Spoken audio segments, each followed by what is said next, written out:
And we're here in Star Dressing Room number 1 with a performer, an artist, a politician. What exactly are you? Gyles Brandreth, nice to talk to you. Well, I love the way you call it Star Dressing Room number 1. It certainly is the number 1 dressing room, but we're at the Duchess Theatre, which is a tiny theatre right in the heart of Covent Garden, a lovely theatre.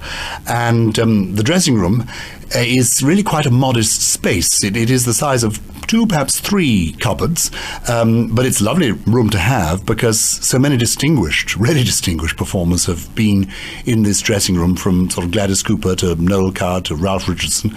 It's a wonderful theatre, and it's very exciting to be here with a lovely team of very, very gifted people who are doing this show called Zip, where we zip through 100 musicals in 90 minutes. And what's funny about the dressing room is that once the show, we don't have an interval because it's a race against the clock, and we've got to get through 100 musicals in 90 minutes or the audience get their money back. We describe ourselves as the Ryanair of musical theatre, no frills, but we give you value for money because you get the complete works of Andrew Lloyd Webber, for example, in 60 seconds.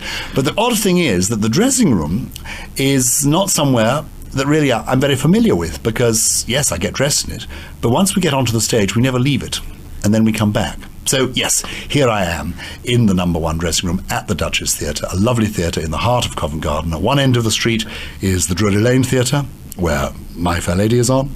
At the other end of the street is the Lyceum Theatre, 2 great historic theatres where the Lion King is on, and in between is the Duchess Theatre, where the Pocket Musical Theatre Company, PMT for short, gives you both of those and 98 other musicals. In fact, on a good night, we can touch base with about 125 musicals. And our idea is to give people, it's an evening for people who love musical theatre, of course, but it's also one for people who hate musical theatre, because you can get through the entire repertoire in one fell swoop. You need never come to a musical again. Giles, this is a great show, and it's called Zip, and you really don't get any time to yourself. This is like a roller coaster. Once you're on this show, there's no getting off at all, and there's little room for error or anything, really, is there? There is no room for error in the sense that it's a genuine alarm clock that's put on the stage, and it does go off after 90 minutes. There is some flexibility within the show because it's a comedy essentially, and so there's audience involvement, so there are points at which we can pull back or expand, keeping our eye on the clock. But the audience affects the way the show goes. I mean, there's a sequence where the audience pick out at random different characters for us to be, and we then sort of have to improvise a number.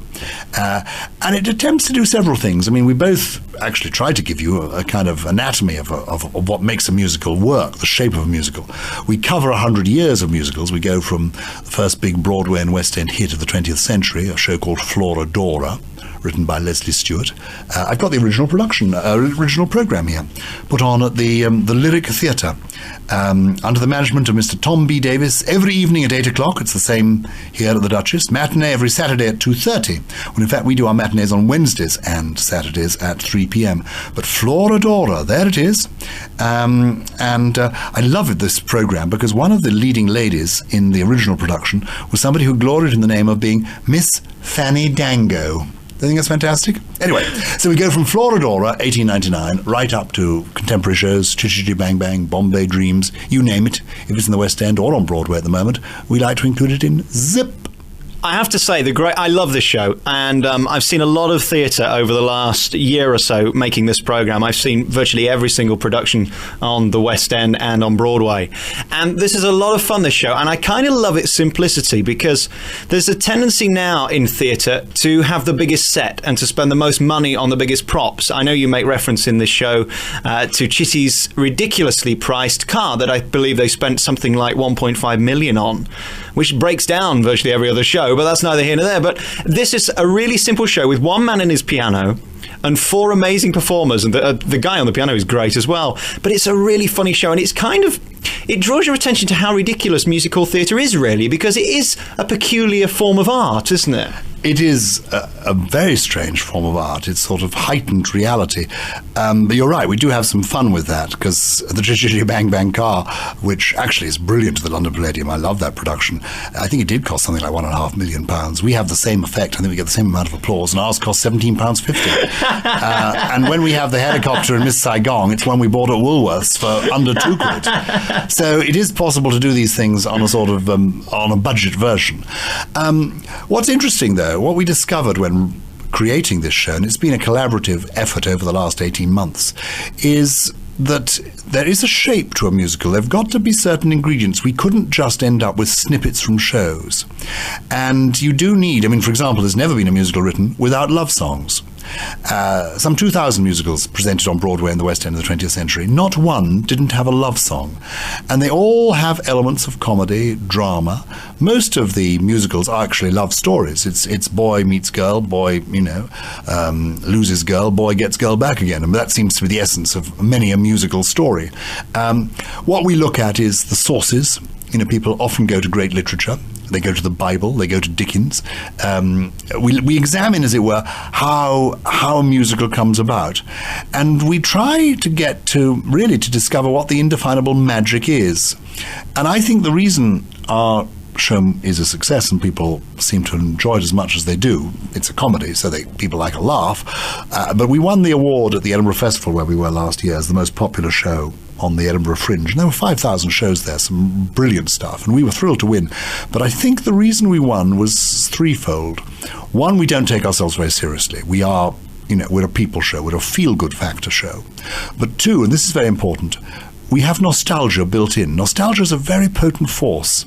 Anyone coming to this show, as it were, will be familiar, not with all the stuff, but with quite a lot of it. And it will evoke in them memories of the first time they particularly saw an individual musical. It'll trigger something in them. Nostalgia is very potent. And also, we've got on our side some great show tunes. We've got the adrenaline buzz that comes with a great show tune provided by Cole Porter or Stephen Sondheim or Andrew Lloyd Webber or whoever it may be. So that's what we've got going for us. And I think one of the reasons that musicals are successful and continue to be is that they do provide you with a whole series of instant highs during the course of one evening. So we get the highs of the great show tunes combined with a lot of laughs, and in a troubled world, people seem to like laughter.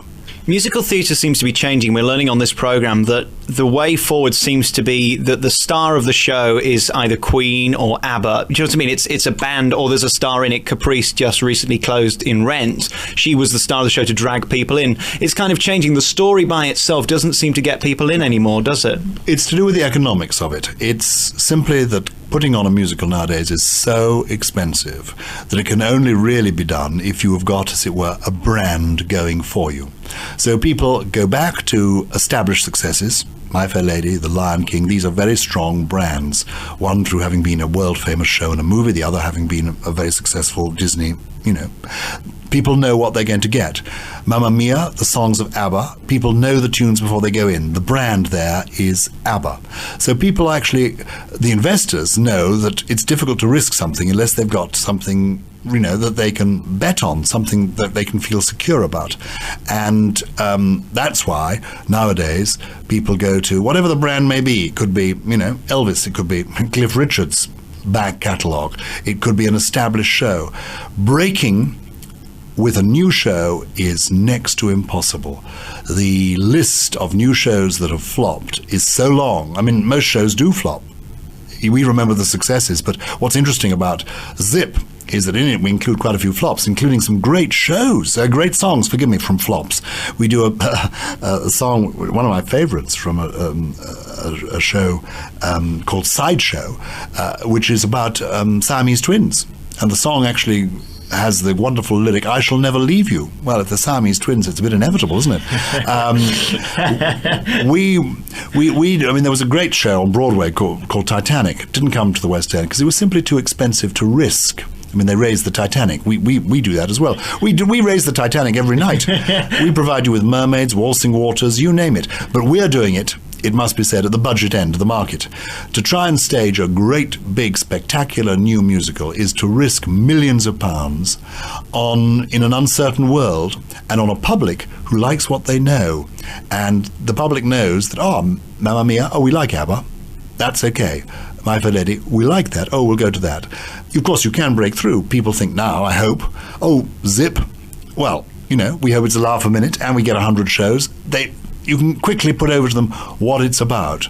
But if you come along and say, well, here I've got a new musical and it's about whatever it may be about.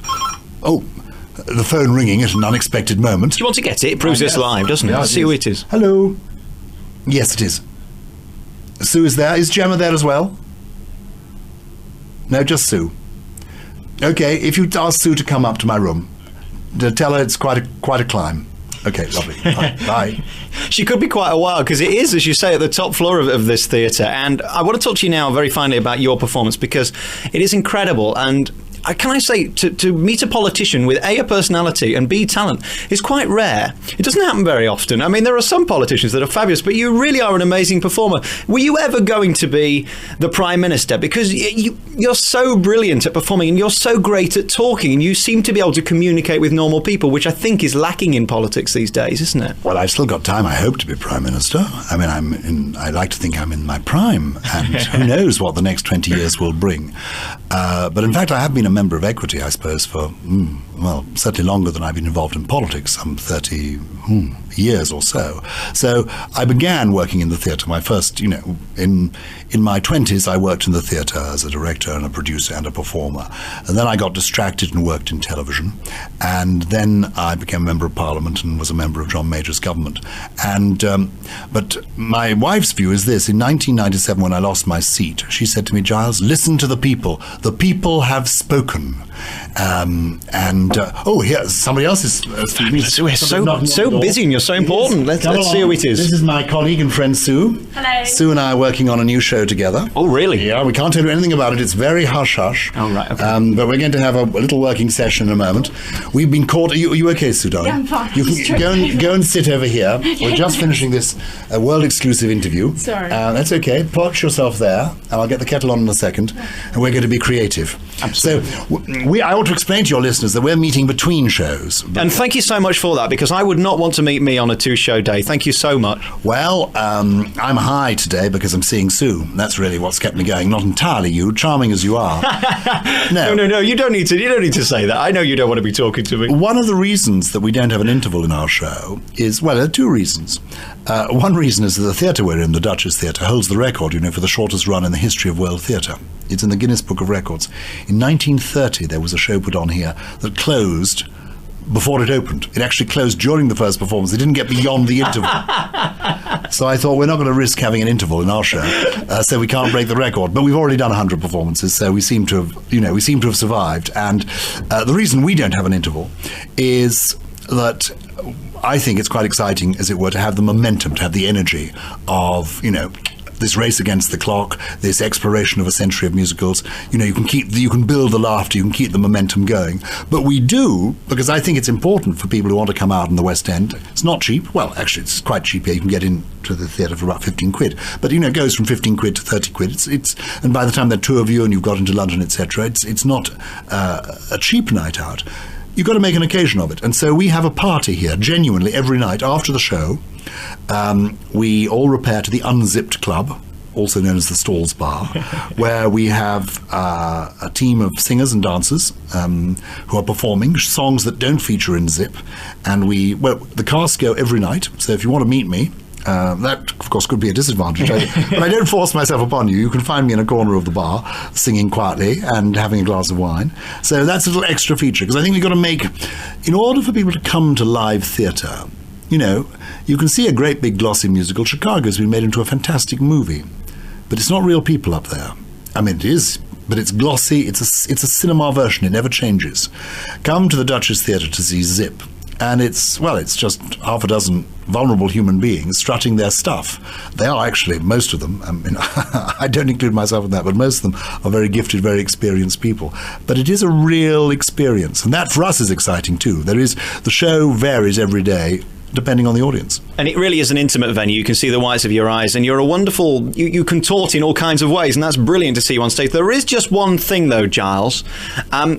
How can I phrase this without offending you? And please don't hit me, but seeing a former politician in his underwear, I'm not going to give this away, but I have actually seen your legs, and I'm not talking about here in your dressing room, I'm talking about on stage, and people see this every night.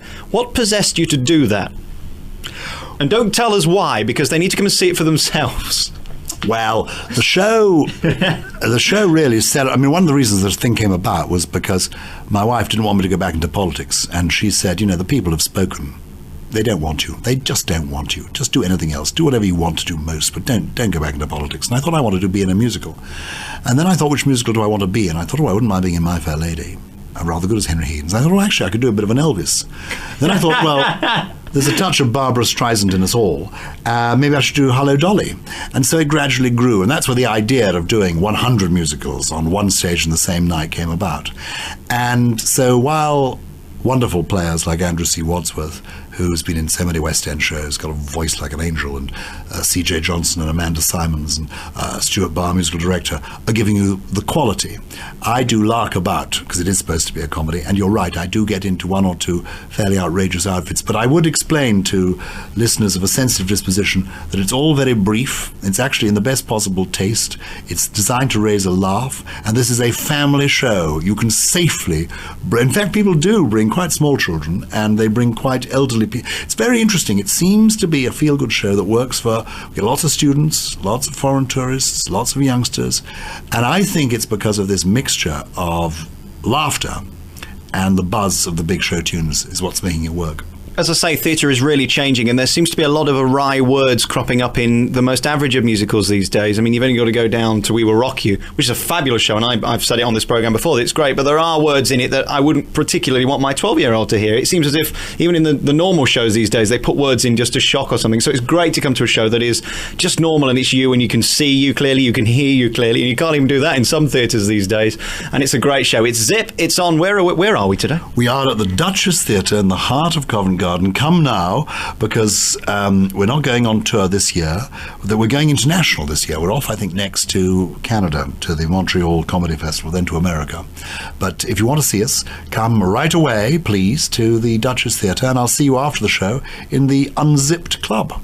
Gyles Brandreth, it's been a great pleasure meeting you. You're an amazing man with a great personality, and I think you should go back into politics because there's not enough personalities there. I think we're all a bit tired, especially at the moment. What's going on at the minute? Can you help us? No, I can't. Hi-ho. Hi-ho. It's off to work we go. You go and do yourself some business and get yourself another show, and I'll leave you in peace. Thank you so much for talking to us today. Great talking to you. Lovely. Well done. Hooray. Oh, look, we're standing up. No, leave it. You're going too far. Standing ovation. Oh, look. Oh, fantastic. Oh, you shouldn't have. Oh, thank you.